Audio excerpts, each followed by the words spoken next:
Македонија од утре ги отвара границите, но со примена на мерките што се активни.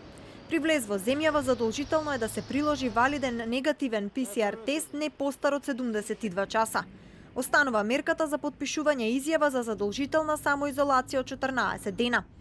Оние граѓани или странски државјани кои нема да приложат негативен тест или пак ќе покажат невалиден тест, остануваат во државен карантин. Граѓаните кои се во државен карантин и што сакаат да им се направи ПСР тест на нивно барање, тоа да им се овозможи од страна на овластена институција во најкраток рок.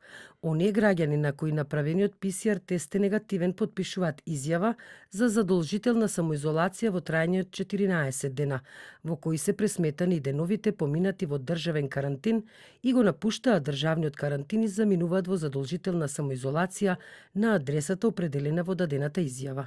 Доколку граѓаните не сакаат да им се направи ПСР тест, остануваат во карантин 14 дена, а по тој рок од страна на овластените представници на ДСЗИ им се изготвува решение за здравствен надзор и домашна самоизолација.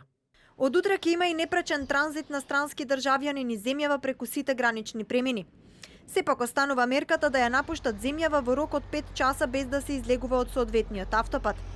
Хотелите почнуваат со работа од понеделник. Базените се отвараат само за пливачките клубови, но не и за рекреативците. Иако границите од утре се отворени, македонците засега имаат зелено светло само за влез во Србија. Од 1 јули се очекува јужниот сосед да ги отвори вратите за македонските туристи. Нашата земја ќе биде во позиција да ги прими и ние од наша страна ќе вложиме секакви напори за да отвориме и да бидат безбедни, и исто како за секој страна што ќе дојде во нашата земја, така и за пријателите од Северна Македонија. Сакаме да бидат безбедни кога ќе дојдат и додека престојуваат во нашата земја. Во меѓувреме, Европската комисија препорача ЕУ да ги отвори надворешните граници за земјите од Западен Балкан од 1 јули. Македонците периодот станаа непожелни за другите држави. Засега земјата ја обележуваат црвени и жолти линии како знак за високоризична.